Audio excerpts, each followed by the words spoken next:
നിരാമയ യോഗ ചാനലിലേക്ക് ഏവർക്കും സ്വാഗതം. ഈ വീഡിയോ മുതൽ യോഗ ക്ലാസ് ആരംഭിക്കുകയാണ്. അതിൽ ആദ്യം ഞാൻ നിങ്ങൾക്ക് പരിചയപ്പെടുത്തി തരാൻ പോകുന്നത് സൂക്ഷ്മ വ്യായാമങ്ങളാണ് കേട്ടോ. സൂക്ഷ്മ വ്യായാമങ്ങൾ യോഗയിൽ ഏറെ പ്രാധാന്യം അർഹിക്കുന്നതാണ്. കാരണം എന്താണെന്ന് വെച്ചാൽ അത് നമ്മുടെ ശരീരത്തെ സൂക്ഷ്മതലത്തിൽ ശ്രദ്ധിക്കുകയും സൂക്ഷ്മതലത്തിൽ നമ്മുടെ ശരീരത്തെ പ്രവർത്തിപ്പിക്കുകയും ചെയ്യുന്നു എന്നതാണ്. നമ്മുടെ ശരീരത്തിൽ ഒരുപാട് പ്രവർത്തനങ്ങൾ നടക്കുന്നുണ്ട് അല്ലെ. ഇപ്പോൾ സെൽസ് ആകട്ടെ, ടിഷ്യൂസ് ആകട്ടെ, ഓർഗൻസ് ആകട്ടെ, ഇവയ്ക്കൊക്കെ നമ്മുടെ ശരീരത്തിനകത്തൊരു ധർമ്മമുണ്ട്. അതുകൊണ്ട് തന്നെ ശരീരത്തിന്റെ ടാർഗറ്റ് എന്ന് പറയുന്നത് ഈ പ്രവർത്തനങ്ങളെയെല്ലാം ഒരുപോലെ ടോൺ ചെയ്യുക എന്നതാണ്. നമ്മൾ ദിവസേന ചെയ്യുന്ന കാര്യങ്ങളുണ്ടല്ലോ, നടത്തം, വ്യായാമം അല്ലെങ്കിൽ മറ്റുള്ള ജോലികൾ, ഇവയൊക്കെ ചെയ്യുമ്പോൾ അത് നമ്മുടെ ശരീരത്തിന്റെ വലിയ മസിലുകൾക്കും വലിയ ജോയിൻസിനൊക്കെയാണ് അതിന്റെ ഒരു പ്രാധാന്യം ലഭിക്കുന്നത്. എന്നാൽ ശരീരം അതിന്റെ പൂർണ്ണ തോതിൽ സ്വസ്ഥമായി പ്രവർത്തിക്കണമെങ്കിൽ ശരീരത്തിന്റെ എല്ലാ ഭാഗങ്ങളിലേക്കും നമ്മുടെ ശ്രദ്ധ ചെല്ലുകയും ആ ഭാഗങ്ങൾക്കൊക്കെ പ്രവർത്തിക്കാനുള്ള ഒരു അവസരം നൽകുകയും വേണം. ആ ഒരു കോൺസെപ്റ്റാണ് ഈ സൂക്ഷ്മ വ്യായാമത്തിലുള്ളത്. ഒരുപാട് സൂക്ഷ്മ വ്യായാമങ്ങളുണ്ട്. ഓരോന്നും ഓരോ വീഡിയോയിലൂടെ ഞാൻ പരിചയപ്പെടുത്തുന്നതാണ്. 3.5 വയസ്സ് മുതൽ മുതിർന്ന ഏത് പ്രായക്കാർക്കും ചെയ്യാൻ കഴിയുന്ന തരത്തിലുള്ള ലളിതമായിട്ടുള്ള കാര്യങ്ങളാണ് ഈ സൂക്ഷ്മ വ്യായാമത്തിലുള്ളത്. ഇരുന്നുകൊണ്ട് ചെയ്യാവുന്ന സൂക്ഷ്മ വ്യായാമത്തെയാണ് ആദ്യം നമ്മൾ പരിചയപ്പെടുന്നത്. അതിൽ ആദ്യത്തേത് പാദാങ്കുലി നമനം. ഇതിലെ പേരുകളൊക്കെ സംസ്കൃതമാണ് കേട്ടോ. പാദാങ്കുലി നമനം അല്ലെങ്കിൽ ടോ ബെൻഡിങ്, കാൽ വിരലുകൾ മടക്കി നിവർത്തിയിട്ടുള്ള ഒരു സൂക്ഷ്മ വ്യായാമമാണ് ഇത്. അത് ചെയ്യുന്നതിന് മുമ്പ്, ഇപ്പൊ യോഗ ചെയ്യുന്നതിന് മുമ്പ് ആദ്യം നമ്മുടെ ശരീരത്തിനൊരു റിലാക്സേഷൻ കൊടുക്കണം. മറ്റുള്ള തിരക്കുകളിൽ നിന്നൊക്കെ ഓടി വന്നിരുന്ന് ചെയ്തു പോകേണ്ട കാര്യമല്ല യോഗ. അതുകൊണ്ട് തന്നെ ആ തിരക്കുകളിൽ നിന്നൊക്കെ മനസ്സിനെയും ശരീരത്തെയും മാറ്റി നിർത്തി യോഗ ചെയ്യുന്നതിന് വേണ്ടി തയ്യാറാക്കണം. അതിനാണ് ആദ്യം തന്നെ ഒരു റിലാക്സേഷൻ നൽകുന്നത്. ഈ റിലാക്സേഷൻ ടൈമിൽ നമുക്ക് മെഡിറ്റേഷൻ കൂടി ഉൾപ്പെടുത്താം. ഇവിടെ ഞാൻ ചെറിയൊരു മെഡിറ്റേഷൻ ഈ ടൈമിൽ പരിചയപ്പെടുത്തുകയാണ്. ഒരു മെഡിറ്റേഷൻ ചെയ്യേണ്ട രീതി എങ്ങനെ എന്ന് മാത്രമാണ് പരിചയപ്പെടുത്തുന്നുള്ളൂ കേട്ടോ. അതിന് കംഫർട്ടബിൾ ആയിട്ടുള്ള ഒരു പോസ്ചർ നിങ്ങൾ തിരഞ്ഞെടുക്കുക. കാലുകൾ മടക്കി വെച്ചിരിക്കാൻ ബുദ്ധിമുട്ടുള്ളവരാണെങ്കിൽ ചെയറിലിരിക്കാം, അതല്ലെങ്കിൽ യോഗ മാറ്റിൽ തറയിൽ കാല് നീട്ടി വെച്ചിരിക്കാം. എങ്ങനെ ഇരിക്കുകയാണെങ്കിലും നിവർന്നിരിക്കണം എന്നേ ഉള്ളൂ. തറയിലെ കാലൊക്കെ നീട്ടിവെച്ച് നിവർന്നിരിക്കുക എന്ന് പറയുമ്പോൾ ഒരു ബുദ്ധിമുട്ടാണ് അല്ലെ. അങ്ങനെയുള്ളവർക്ക് ചുമരിനോട് ചേർന്നിരിക്കാം. ഞാനിവിടെ ചമ്രം പടിഞ്ഞിരിക്കാനാണ് പറയുന്നത്. ചമ്രം പടിഞ്ഞിരിക്കുക എന്ന് പറഞ്ഞാൽ എല്ലാവർക്കും അറിയണ കാര്യമാണല്ലോ. ഈ ചമ്രം പടിഞ്ഞിരിക്കുന്നതിനെ യോഗയിൽ സുഖാസനം എന്നാണ് പറയുക.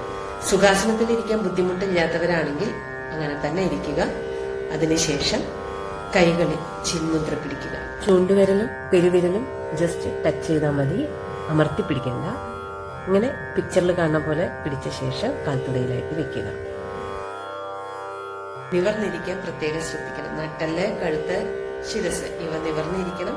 ശരീരത്തെ ബലം പ്രയോഗിച്ചിരുത്തരുത്. ശരീരം അയഞ്ഞിരിക്കണം. തുടങ്ങാം. സുഖാസനത്തിൽ നിവർന്നിരിക്കുക. കൈകളിൽ ചിന്മുദ്ര പിടിച്ച് കാൽത്തുടയിലായി വെക്കുക. കണ്ണുകൾ മൃദുവായി അടഞ്ഞിരിക്കട്ടെ. ഈ നിമിഷം നമ്മുടെ സുന്ദരമായ ശരീരത്തെ മനസ്സിൽ കാണൂ. അതിന്റെ സാന്നിധ്യം അനുഭവിക്കുക. ഒരു ചെറു പുഞ്ചിരി മുഖത്ത് വിടരട്ടെ. പതുക്കെ നമ്മുടെ ശ്വാസത്തെ ശ്രദ്ധിക്കൂ. ശ്വാസം മൃദുവായി എടുക്കുന്നു, അത് നാം അറിയുന്നു. ശ്വാസം നിസ്സംഗമായി പുറത്തേക്ക് വിടുന്നു, അതും നാം അറിയുന്നു.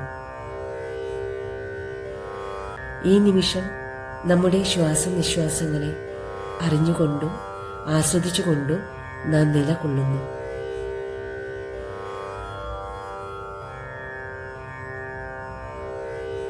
ഓരോ ശ്വാസവും മനസ്സിന്റെ കാതിൽ നിറയും പോലെ അനുഭവിക്കുക.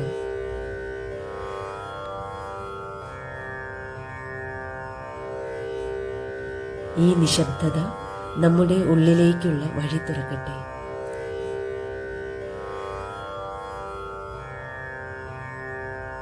ഓരോ ശ്വാസവും നമുക്ക് പുതിയ ശക്തിയും വിശ്രമവും നൽകുന്നു. ജീവിതം ഇനിയും സുന്ദരമായ ഒരു യാത്രയാണ്. ശാന്തമായ ഈ നിമിഷത്തിൽ നമ്മുടെ ഉള്ളിലെ പ്രകാശം കൂടുതൽ ശോഭിക്കട്ടെ. സുഖവും സമാധാനവും നിത്യമായുള്ളതായിരിക്കട്ടെ. യോഗയിലൂടെ നമ്മുടെ ശരീരത്തിൽ കൃത്യമായ ഒരു ഊർജപ്രവാഹം ഉണ്ടാകുന്നു.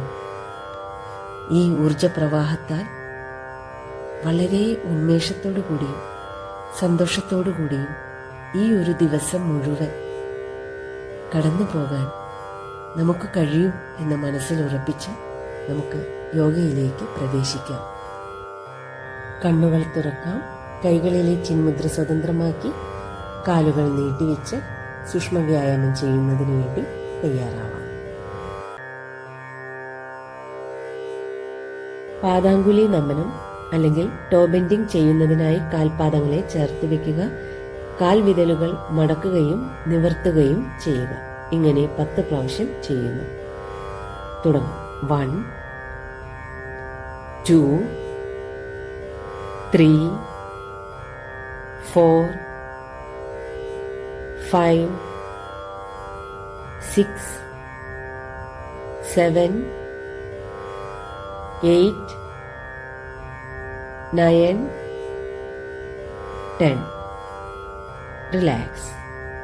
കാലുകൾ വിട്ടുവെച്ച് കഴുത്ത് പുറകോട്ട് തൂക്കിയിട്ടോ വശങ്ങളിലേക്ക് ചെരിച്ചു വെച്ചോ വിശ്രമിക്കാം. കണ്ണുകൾ അടച്ചു വെക്കുക. കാലുകളിലേക്ക് ശ്രദ്ധ കൊണ്ടുവരിക. കാൽവിരലുകളെ അറിയുക. അവയെ തളർത്തിയിട്ട് വിശ്രമിക്കുക.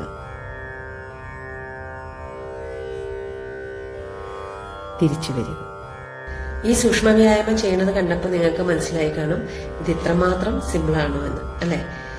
അതോടൊപ്പം തന്നെ സംശയം ഉണ്ടാവും, ഈ കാൽവിരലുകൾ മടക്കി നിവർത്തിയിട്ടുള്ള ഇതുപോലുള്ള ചെറിയ വ്യായാമങ്ങൾ ചെയ്താൽ എന്ത് ബെനിഫിറ്റാണ് നമ്മുടെ ശരീരത്തിന് കിട്ടാൻ പോണത് എന്ന്. ഇങ്ങനെ സംശയം പലർക്കും തോന്നിയേക്കാം. ഇവിടെ നമ്മൾ കാണുന്നത് കാൽവിരലുകൾ മാത്രം പ്രവർത്തിപ്പിക്കുന്നതാണ്. എന്നാൽ കാൽവിരലുകൾ മാത്രമാണ് അവിടെ പ്രവർത്തിക്കുന്നത്? അല്ല. അതിന്റെ കൂടെ തന്നെ നമ്മുടെ ബ്രെയിനിൽ നിന്ന് കാൽവിരൽ വരെയുള്ള അത്രയും ഭാഗങ്ങളിലേക്കുള്ള നാഡീആവേഗങ്ങളുടെ പ്രവർത്തനം നടക്കുന്നു. ആ ഭാഗങ്ങളിലേക്കുള്ള ഓക്സിജന്റെ പ്രവാഹം, ബ്ലഡ് സർക്കുലേഷൻ, മസിലുകളുടെ പ്രവർത്തനം, ഇങ്ങനെ നിരവധി കാര്യങ്ങളാണ് ഇവിടെ ആക്റ്റീവ് ആകുന്നത്. അതുകൊണ്ട് തന്നെയാണ് സൂക്ഷ്മ വ്യായാമം യോഗയിൽ ഇത്രയേറെ പ്രാധാന്യം അർഹിക്കുന്നതും. ഇത്രയും കാര്യങ്ങളാണ് ഇന്നത്തെ വീഡിയോയിൽ ഞാൻ നിങ്ങളുമായിട്ട് പങ്കുവെക്കാൻ ഉദ്ദേശിച്ചിരുന്നത്. അതൊക്കെ തീർന്നിരിക്കുകയാണ്. എന്റെ ഈ വീഡിയോ ഇഷ്ടമായെങ്കിൽ ലൈക്ക് ചെയ്യാനും സബ്സ്ക്രൈബ് ചെയ്യാനും മറക്കരുത്. അടുത്ത ആഴ്ച നമുക്ക് വീണ്ടും കാണാം. പുതിയൊരു സൂക്ഷ്മ വ്യായാമത്തെ പരിചയപ്പെടാം.